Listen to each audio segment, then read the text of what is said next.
A scrawny 21-year-old RAF cadet, mocked as a dreamer by his own superiors, pitching a propellerless engine that defies physics and promises to shatter the sound barrier. In 1928, amid the roar of biplanes and the shadow of post-World War I complacency, Frank Whittle sketched a blueprint for turbojet propulsion, a relentless turbine sucking in air via a centrifugal compressor, igniting it into a fiery gale in annular combustors, and hurling it rearward through a single-stage turbine to hurl aircraft skyward at impossible speeds exceeding 500 miles per hour at 40,000 feet. The verdict? Utter nonsense. Materials will melt, compressors will choke. He was branded a lunatic, his ideas shelved like yesterday's headlines by the Air Ministry's January 1929 dismissal, theoretically sound, practically absurd. Yet Whittle's obsession wasn't folly, it was foresight, rooted in Newton's third law and thermodynamic elegance. Over 2 decades of ridicule, penury, patent lapses, and near breakdowns, fueled by 80-hour weeks and a nervous collapse, he birthed the jet engine, catapulting humanity into a supersonic era where air travel shrank oceans.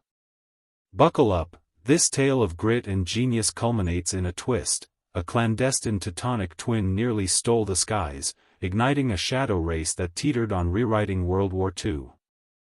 Born June 1, 1907, in Coventry's gritty industrial haze, smokestacks belching from Lordship Lane's factories, Frank Whittle was the son of Moses, a self-taught mechanic whose modest shop hummed with lathes, presses, and the acrid tang of machine oil. Young Frank, grease-streaked and wide-eyed from age 5, dissected engines like living puzzles, his nimble mind mapping gears and cams in vivid 3D reverie, often sketching prototypes on scrap paper while dodging shrapnel from his father's wartime munitions work. World War I's distant drone, Sopwith camels and Sopwith pups slicing the clouds over his schoolyard at Leamington College, ignited a fire. Flight wasn't just motion, it was mastery over the void, a symphony of silk and steel. Academics? Middling in classics, but in math and mechanics, he shone like a beacon, teachers whispering of a boy who could see wind tunnels and stress fractures in his sleep, earning top marks in physics by 1921. By 15, aviation wasn't a whim, it was destiny, inspired by a 1922 newsreel of the Schneider Trophy race where seaplanes skimmed waves at 145 miles per hour. Twice rebuffed by the RAF in 1922 for his slight 5 feet 4 inches frame, too short at 116 pounds, chest too narrow for the minimum physical, Whittle forged himself in 6 months of brutal calisthenics, pull-ups on garage beams, runs through Warwickshire rain, a diet of eggs and milk to bulk 20 pounds. His third bid, January 3, 1923, cracked the door, apprentice mechanic at RAF Cranwell, the Empire's aviation crucible in Lincolnshire's fens, earning a princely 4 shillings weekly. There, amid oil slicks and blueprint benches under Headmaster Fr. Banks' stern eye, he devoured aerodynamics and thermodynamics, questioning why props choked at speed, their tips flirting with Mach 0.8 sonic booms, birthing shockwave drag demons that have efficiency above 300 miles per hour. What if we banished them, he'd muse to bunkmates, scribbling feverishly in the mess hall. Peers scoffed as, Whittle's whimsy, instructors eyed him warily for bucking orthodoxy. Cranwell skies, soloing an Avro 504 after just 12 hours, crystallized his heresy. Piston engines like the Napier Lion gasped at altitude, props wasted 70% thrust in thin air via tip vortices. Whittle's notebooks brimmed over 300 pages, why not a self-sustaining inferno? Compress ambient air to 4:1 ratios via impellers, combust kerosene in a refractory chamber at 1000 degrees Celsius, turbine spin the compressor with extracted energy, 80% recycled, exhaust the residual blaze for Newton's recoil at 1000 feet per second. No reciprocating pistons, no gearbox losses, just pure, endless thrust scaling with altitude, where props faltered. In October 1928, his 32-page thesis, Future Developments in Aircraft Design, typed on a borrowed Underwood, unveiled it, the Turbojet, a 3-foot diameter colossus for Mach 0.75 at 40,000 feet, with fuel efficiency rivaling ships.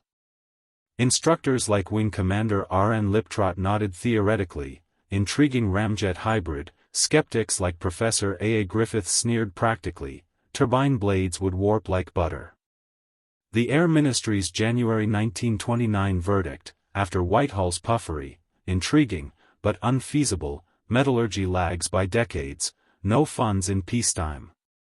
Budgets shrank 30% post-Versailles, Whittle, gutted but unbowed, patented it anyway, British number 347206, filed October 1929, granted January 16, 1930, for £5, his idea armoured if only on vellum. Rejection stung deeper in the RAF's ranks, where "Mad Whittle" echoed from officers' messes, an impractical tinkerer chasing sci-fi shadows, unfit for ops. Industry titans, Armstrong Siddeley, who toyed in 1929 then balked at £10,000 R&D, Bristol, Rolls-Royce, ghosted his pitches, piston profits from the Merlin trumped peril, with Sir Henry Royce himself dismissing jets as a flash in the pan. Fees gnawed his lieutenant's £200 annual pay.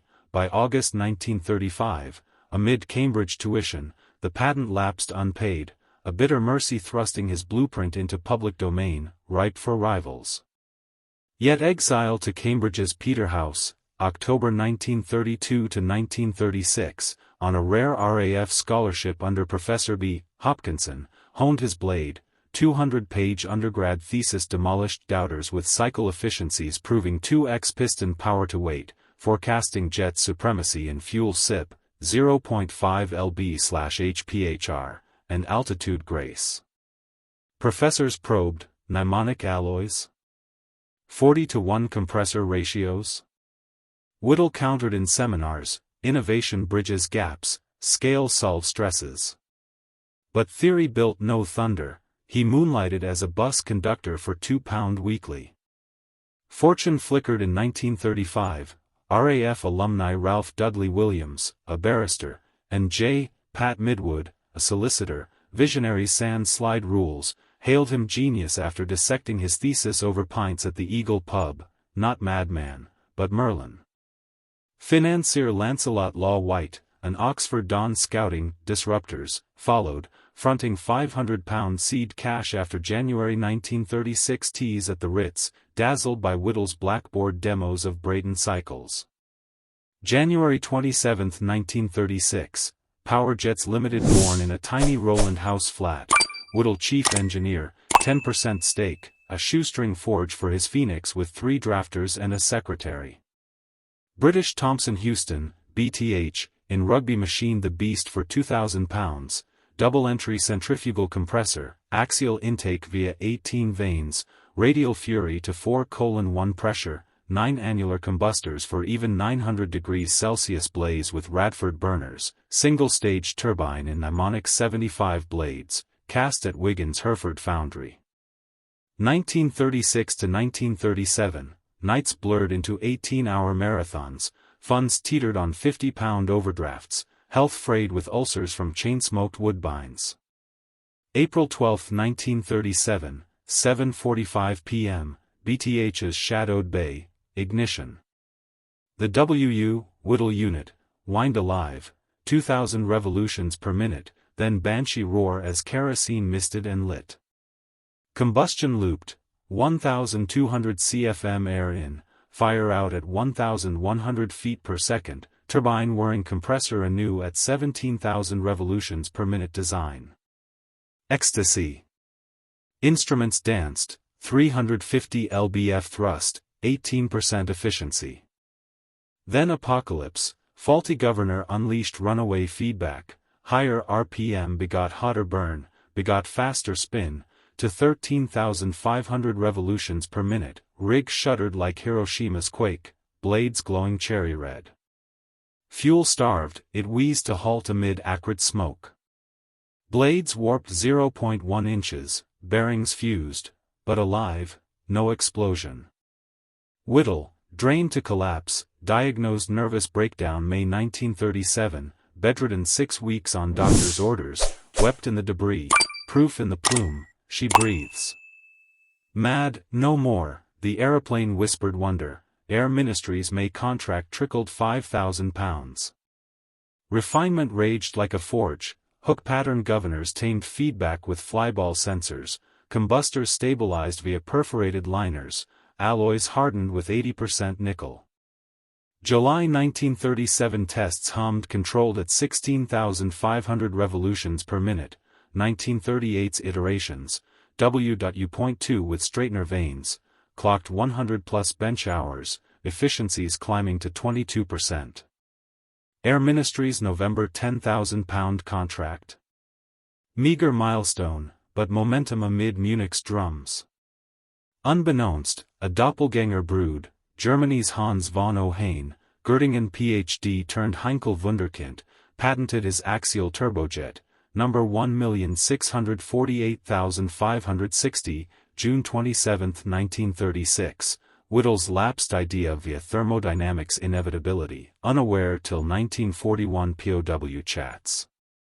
Heinkel He's 3, 500 kgf thrust, hydrogen started, birthed the He 178, August 27, 1939, 6:45 p.m., Mariani, Eric Warsitz, testbed ace, soared 7 kilometers in 6 minutes at 598 kilometers per hour, Poland's Eve, world's first jet hop, secret as enigma. Ohain's path, Heinkel's £100,000 war chest versus Whittle's begging bowl. War's clarion, Blitzkrieg September 1, 1939 thunder, jolted Whitehall awake. Power Jets prioritized under £40,000 grants, Whittle, promoted squadron leader August 1939, full-time alchemist in a Rugby Nissan hut. Gloucester's E.28/39 Pioneer, spec. 22/38, gestated, 36-foot wooden wonder with dowdy undercarriage, tailless T-tail, wed to W.1X, 860 lbf, straight ducts. December 1940, 100 bench hours, no flames.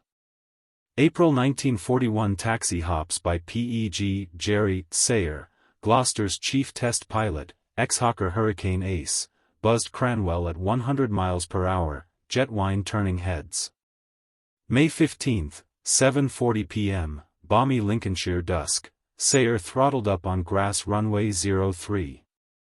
Whistle crescendo to Banshee Whale, at 75 miles per hour, true airspeed 105 due to headwind, stick back, Wills kissed farewell at 300 fpm climb.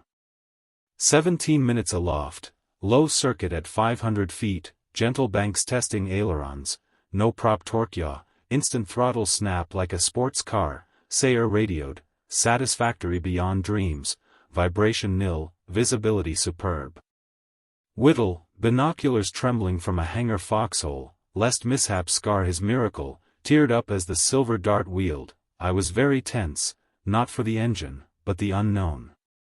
When she lifted, tears blurred my eyes, 13 years worth it.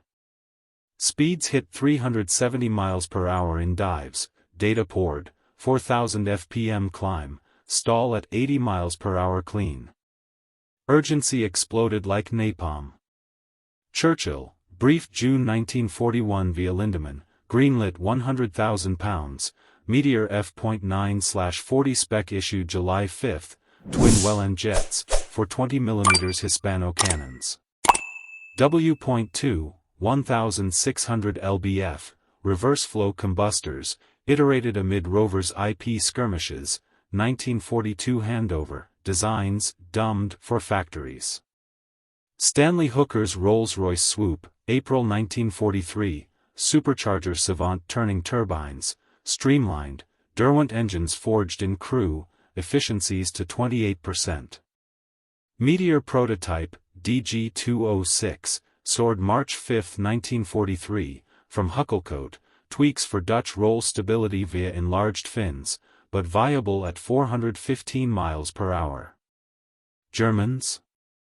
Me-262's Jumo 004A, 8.8 knots, screamed July 18, 1942 taxi, maiden August 1943, operational April 1944 with 12/JG-7, 540 miles per hour Blitz shredding bombers, Hitler's February 1944 bomber Detour, ground attack fiasco, 100 lost of flak, blunted fangs, sparing Allies a 1943 nightmare of 1,400 jets by D-Day. July 27, 1944, No. 616 Squadron's 4 Meteors pounced V-1 Doodlebugs over Ashford, jets in anger, 13 interceptions claimed at 400 miles per hour pursuits, props 350 miles per hour limit laughed off. WWII's coda muted their roar, V-Day May 8, 1945, jets footnotes with 18 airframes built.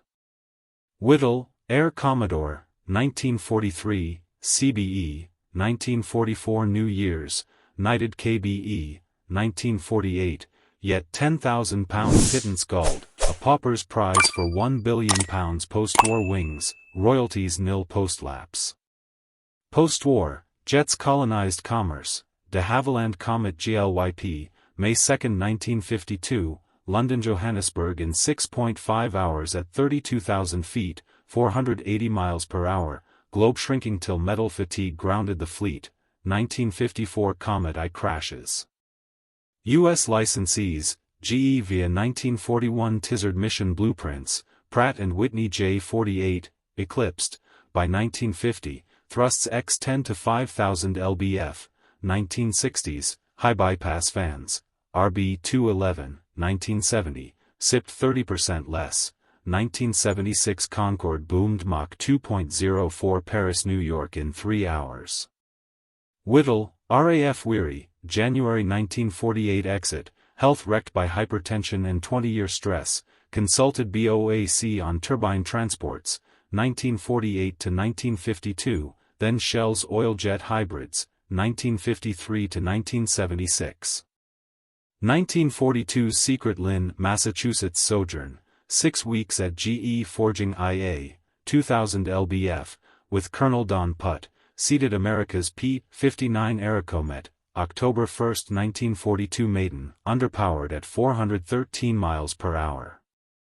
Honored, U.S. Medal of Freedom, 1946, Daniel Guggenheim, 1946, Royal Society Fellow, 1947, Order of Merit, 1986, Rare Non-Royal Brit. He perished August 8, 1996, in Columbia, Maryland, 89, Eyes on Eternity's Blue after 1976 Naval Academy professorship, lecturing midshipmen on persistence as propulsion. Whittle's Odyssey? A Testament, ridicule raises revolutionaries, 1928's fantasy, now ferries 4.5 billion annually, yet conviction conquers, bridging alloys, Inconel 718, 1950s, and efficiencies, 50% today. His impossible thrust, self-sustaining at 30,000 revolutions per minute, shrank Earth, fused fates from Berlin Airlift, 1948, to Apollo's edge. In every takeoff surge, hear his whisper, one unyielding mind midwife's miracles. The jet age? Not invention, inevitability, ignited by a cadet's defiant spark amid Coventry's forge.